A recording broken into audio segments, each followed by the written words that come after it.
Welcome to Dougie Wuggy Story Hour.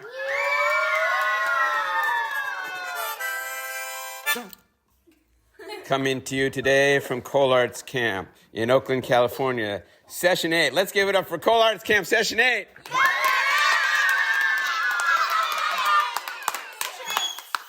Today's story is called The Disaster Episode. Now, these are all true stories that happened to me when I was doing different plays and productions with kids over the years. I mean, I've been doing this for a long time. I used to do really big plays with my campers and my class as a fourth grade teacher and running my camps. I don't do the big plays anymore. I do smaller stuff. But about the second or third year that I decided to start doing drama productions, I wrote this play called Premsaland that was really good, I think. Do you know that I've written more than 25 plays? Did you guys know that? No. Yeah, it's true. Yeah. Yeah. But Premsaland is a fairy tale that I wrote, and it has these four main characters. It has a prince and a princess who are young, and then two poor kids, and they become friends, and I won't go through the whole story. But one of the girls who played the princess, she had a big part in the play. It's one of the main parts. And right at the most important part of the play, where like everything is like, it's like a really important part of the play. And all of a sudden she just turns her back to the audience. And I'm like, why is she turning her back? And then I see blood dripping down onto the floor. And I'm like, oh boy, this is not good. And then I see blood pouring through her hands. And she had just gotten a bad bloody nose. Which, any of you ever get bloody noses? No, but Well, yeah. And it turned out that when she got overheated, and the stage was hot because there were lights, and it was the summer, and it was pretty hot, and her nose just started pouring blood, and she was wearing this pink dress because she was a princess, and her dress, it looked like someone had shot her with an arrow. I mean, it's all full of blood. And then I closed the curtains, and I called her parents back, and we took an intermission, and they put cotton up her nose, and they stopped the bleeding. But she's like, I can't go back out there. Look at me. My dress is full of blood. And so we said, okay, we'll figure something out. And we wrapped her up with like a shawl. What's a shawl? A shawl is like a big scarf, basically. And we were able to cover all the blood stains and stuff. She came out, she finished the play, and everything was fine. But I was like, oh my gosh, really? And then I ran into her maybe about 10 years later. I was in Piedmont, on Piedmont Avenue. You know Piedmont Avenue? I was on Piedmont Avenue, and I ran into her, and she said, Mr. C. I said, Maria, how are you doing? Her dad was with her. And she said, remember the time that I got the bloody nose on the stage? I said, oh, yeah, I remember. She said, that was like the most embarrassing moment of my life. I still remember that. I'm like, oh, come on, really? You did great. You were brave. You came out and finished. She said, I know, but I still remember that. She said, even sometimes I have dreams about it. I have nightmares that I'm back on that stage and I'm bleeding and I can't stop the bleeding. I'm like, oh, gosh, it's okay. So that's one disaster that happened. Now, you want to know another disaster that happened? Yes! So I was doing this play. It was called Damon and Pythias. It's about these... it comes from a Greek legend about these two soldiers named Damon and Pythias. And Damon saves Pythias, and Pythias saves Damon, and they're best friends. But the play begins with like this battle between the army of Greece and the army of Crete. And that's how the play starts. So all these kids have like plastic swords and shields, and I opened the curtain, and I was telling the kids, okay, everybody ready? And we're backstage, it's like the coach before a game. You know how the coach gets the team all like, come on, we can do this. It's the Super Bowl. Yeah, come on, we're going to go out. And then the two armies rush, the curtain opens, the music starts, the two armies rush at each other. They're like, ah! And kids are like fake dying and, falling down and sword fighting. And this one kid like fake dies. Okay. He's like, oh, he falls down. And this other girl doesn't see him fall down, trips over him, goes flying off the stage. This is like in the first 10 seconds of the play. She goes flying off the stage onto a hardwood floor right on her knee, starts screaming her head off, my knee, ah, my knee. And the parents were like, is this part of the play or is this an accident? An accident for sure. And I'm thinking, this is not part of the play. We did not practice falling off a very high stage onto a wood floor. And so I call her parents over and we take her backstage. We put an ice pack. She had a major part in the play. And I was like, oh my God, what are we going to do? What was it? She was like an evil wizard or something like that. And anyway, she comes back and she limps on stage and everyone applauds for her and she finishes the play. Okay, now, you want to know another disaster thing that happened? All right, this is the disaster episode. Okay, it's kind of like the world's worst field trip where everything goes wrong. If you've heard that episode. How many of you have heard the world's worst field trip? Yeah?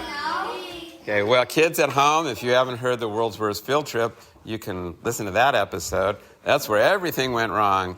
Yeah. Well, this time we were doing another play, and this girl had a very important part. I think she played she played the bad witch. She played an evil witch. And the kids were supposed to show up at 6:30. The play was going to start at 7. And she comes in at 6:30 looking really sick, like pale. And her mom said, Amanda's been home throwing up all afternoon. I'm like, oh my God. She said, but she wants to do the play. She's determined to be in the play. I said, can you do it? She said, I can do it. I'm like, oh, this is going to be a long night. So the play starts. She comes out. She does the first scene, does it perfectly. You could not tell she was sick. The curtain closes. She runs backstage. There's a bathroom back there. Starts puking her guts out. Blah! Blah! And I could hear her. And I'm like, oh my God, really? It would have been better if she had just stayed home. She pukes for like 2 or 3 minutes, comes back out, does the next scene, does it perfectly. Curtain closes. She runs backstage. Blah! Blah! Puking. I'm like, oh, all night. Act, puke. Act, puke. It went on for like 45 minutes. And then finally, I guess she got all the puke out. You know when you finally just get it all out and you feel a little bit better? But then she felt really bad. And at the end of the play, she just literally like collapsed backstage from exhaustion. And her mom came back and said, come on, sweetie, we're going home. And I said, do you want some cookies? She's like, no, no cookies. Oh, God. You know, because you don't really feel like eating after that, do you? You're just like, oh my. You can't imagine even ever eating again, you know. When I grow up, you have to wait an hour before you eat again. All right, so that happened. Then there's the time that the girl who had the main part in the play forgot to come to the play. You want to hear this one? All right. I was at this school in Piedmont. We were doing a big production after school. The parents were going to come at 3:30. It was 3 o'clock. And I'm there on the stage waiting for the kids for the after-school class to get them in their costumes and get them ready. And the girl who played the queen, main part in the play, didn't show up. And I'm like, has anyone seen, I think her name was Kelsey. Has anyone seen Kelsey? And they're like, no. And I called the office and I said, can you announce for Kelsey to come to the drama class? And they're like, Kelsey Johnson, please come to the stage. Mr. C is waiting for you. And nobody shows up. And then I say, can you maybe try and call her mom? And the secretary reaches her mom, and they were all the way out in Walnut Creek. She said, oh, we forgot. She's at the dentist. And I'm like, really? She forgot that she has this major play to do? And the mom's like, oh, we thought it was next week. And then I was able to reach the mom on the phone. And the mom said, I'm really, really sorry. I said, can you have her here in 10 minutes? She said, there's no way. She's in the dentist chair getting her cavities filled. And I'm like, oh, God. And I'm like, does anybody want to play the Queen? Yeah. Anybody? And they're all like, heck no. I mean, they didn't know the lines. They all had other parts. And I'm like, and they said, well, Mr. C, you could be the Queen. Did you do it? And I'm like, me? With my beard? And they're like, just do it. It'll be funny. I'm like, okay, I'll do it. I'll rescue the play. Oh, God. I said, what am I going to wear? My jeans and my... They're like, no, we'll fix you up. So the girls like wrap me up like in this sari. You know, like a sari is like an Indian dress. Oh, my God. And I come out all wrapped in this sari. And the parents are looking at me like, okay, this is weird. And I go, hi, moms and dads. We have a little bit of a situation here. The girl who plays the Queen kind of forgot that today's the performance, so I'm going to play the Queen. And they're all like, okay. And then they all kind of laughed, and I said, I'll do my best.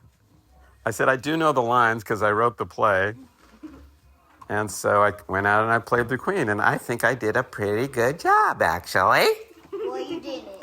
I even got my walk down a little bit. Tut, tut, tut, tut, tut, tut, tut.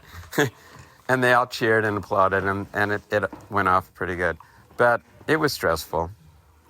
But finally, I just had to give in to the situation. You know, you just say, okay, this is what it is. It was a comedy anyway, so I just made it more comedic. You know, like boys can play girl parts and girls can play boy parts. You know, in the old days that the Shakespeare plays, you know, that they didn't have women actors, so the men would play the women parts. Did you know that? Did you guys know that? What? Yeah, back when Shakespeare... Yeah. Okay, so that's another disaster situation. I have one more disaster situation. Well, I have... Yeah. Oh, then there's the time I got locked out of the building just before the play. Oh. Wait, what about that time that you couldn't get in your car with all the costumes? Oh, there's that. Yeah. Well, I was doing a play at Redwood Heights School. You know Redwood Heights School? It's right across the freeway. Yeah. And are you Redwood Heights kids here? No. Well, I used to teach there for a long time. And I used to run my summer camp there. I used to go there. And it was the night of the big play. It was the night of the big show. And I had the keys for the building in my coat pocket. And I went outside to get something from my car. And the door to the building, the wind blew and shut the door. And my keys to the school were inside in my coat. And I was locked out of the building half an hour before the parents were all going to come for the show. I didn't have my phone, so I couldn't call the principal or the custodian. And I'm like, oh my God, this is a disaster. And then I was like, well, do I break a window and climb in? Oh, no, I don't think that would be such a good... Because what if I break a window and someone calls the cops and then the police show up in the middle of the show and they're like, we're arresting you for breaking a window. It's like, no, I'm the teacher here. Yeah, right. Tell it to the judge, buddy. So I decided that was not a good solution. And then there was this, on the second floor, there was this window that was open. And there was a fence. And I thought if I climbed the fence, I could maybe, it was kind of like up like that. See those windows up there? And I thought, okay, well, I could climb onto this fence and crawl in the window. And then I have to figure out how to fall from that height down to the floor. But I said, I got to do it. So I climb the fence. I crawl in the second story window. I'm hanging from the ledge. And I just said, oh gosh, what if I break a leg? That would be even worse. Break a leg. And then just, You know how they say before a play, break a leg? Well, Break a leg. I almost did literally break a leg. I lowered myself down and I let go and I fell down to the floor and I kind of twisted my ankle, but it wasn't that bad. But I said, I got to do it for the show. And I run onto the stage. Well, not run. I limped onto the stage and opened the door, and the parents came, and no one ever knew about the almost disaster that happened that night. And that is the end of this episode. Give me a cheer, everybody. All right. And over and out, and see you next time. Thanks.